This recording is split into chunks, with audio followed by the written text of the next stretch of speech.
Hello and welcome back to Think English, the podcast that helps you move beyond the textbook and into real world fluency. I'm your host, Thomas. And I'm Lisa. It's great to be with you all today. Thomas, we have a really interesting topic, one that I think almost every single English learner struggles with. That's right. Today we're talking about how to stop translating in your head and start actually thinking in English. It's that big jump, isn't it?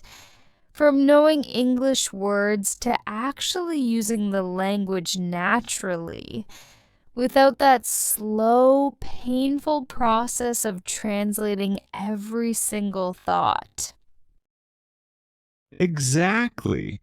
It's the key to unlocking fluency. So, let's start with the big question. Why is translating in your head such a problem in the first place? Well, it's completely natural at the beginning. Your brain is trying to connect new information, English, to what it already knows, which is your native language. It's a logical first step. Right. A logical first step, but a big barrier later on. The first problem is speed. Thinking in your language, translating to English, and then speaking. It takes way too long. Conversations move fast, and you'll always feel one step behind. And it's exhausting. Your brain is doing double the work. It's no wonder you feel so tired after a 30-minute conversation in English. So true. But I think the biggest issue is that it often results in unnatural sentences. Languages aren't direct codes of each other. Word order is different. Idioms are different. Can you give us an example? Of course. In many languages, to say your age, you might literally say, I have 25 years. If you translate that directly into English, people will understand you, but it sounds a bit strange. Right, because a native speaker would always say, I am 25 years old, or just, I'm 25. By thinking in English, you start to automatically choose the natural phrase, not the translated one. Exactly. So we've established the problem. How do we fix it? What's the first step to break the translation habit? The first step is to start incredibly small. I call it labeling your world. Labeling your world? I like the sound of that. What does it mean? It's simple. Wherever you are right now, just look around and name the objects you see in English in your head. Don't say them out loud unless you want to. Okay, I'm doing it now. I see a chair, a desk, a lamp. Perfect. The goal here is to create a direct link in your brain between the physical object and the English word. You see the chair, and the word chair pops into your head. Right, so you're cutting out the middleman, which is your native language. You're not seeing the object, thinking of the word in your language, and then translating it. You're just chair. You've got it. And once that feels comfortable, you can level up. Start adding simple adjectives. Ooh, I like that. So instead of just desk, it's brown desk. Or instead of lamp, it's bright lamp. Yes, black microphone, white wall, blue cup. This is a tiny exercise you can do for 30 seconds anytime, anywhere. On the bus, in a coffee shop, at your desk.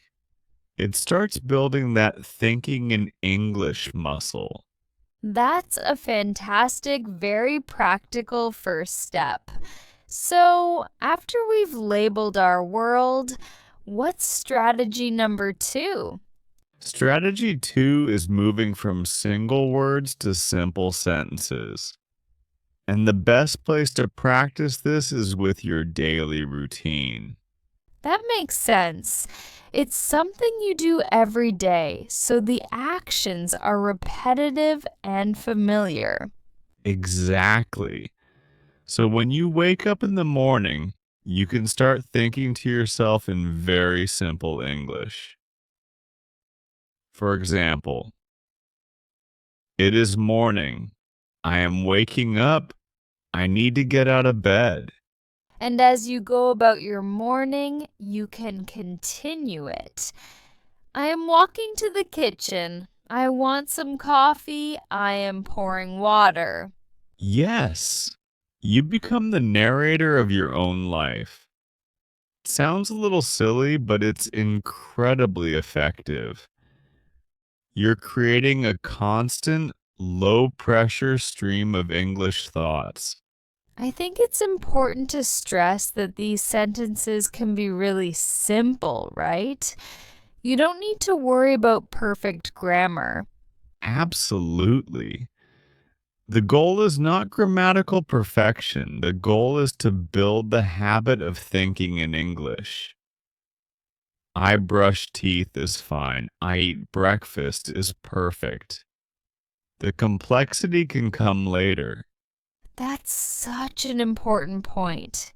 It takes the pressure off and makes it feel achievable. So, we have labeling objects and narrating our daily routines. What's our third and final strategy for today? Our third strategy is about how you learn new words. It's time to change your dictionary. Let me guess. You're going to tell everyone to stop using their bilingual translation dictionary? You read my mind, Lisa. It's time to switch to an English to English learner's dictionary. Okay, this can feel like a really big, scary step for a lot of learners.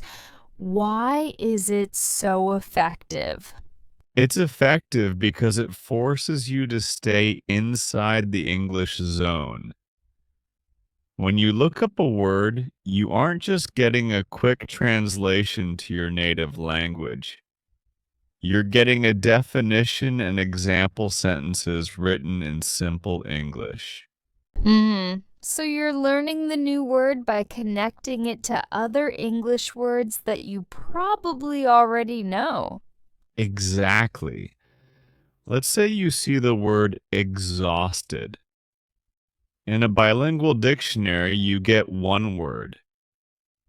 But in a learner's dictionary, the definition might be very, very tired. Ah, okay. So your brain thinks, okay, exhausted equals very, very tired. It's building a web of connections, all within English, rather than constantly jumping in and out of your native language. That's the perfect way to describe it. A web of connections, all in English. It strengthens your language core and really accelerates the process of being able to think in English. Label your world. Start by simply naming objects around you in English. Then add adjectives. Red car, tall building. Great. And strategy number 2? Narrate your daily routine. Use simple, short sentences to describe your actions in your head. I am opening the door. I am sitting down.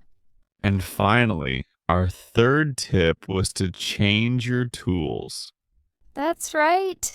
Switch to an English to English learner's dictionary to build that web of connections within the language. Perfect. And that brings us to our challenge for the week. Okay, listeners, here it is. We challenge you to pick just one of these strategies. Just one. And practice it for only 5 minutes every day for the next week. 5 minutes a day. That's it. Notice how it feels. Does it get easier? Let us know which strategy you chose and how it went by leaving a comment below. We'd love to hear from you. That's all the time we have for today's episode of Think English. We hope these tips help you take that next big step on your fluency journey. Thanks for tuning in. Until next time, keep thinking in English. Bye, everyone.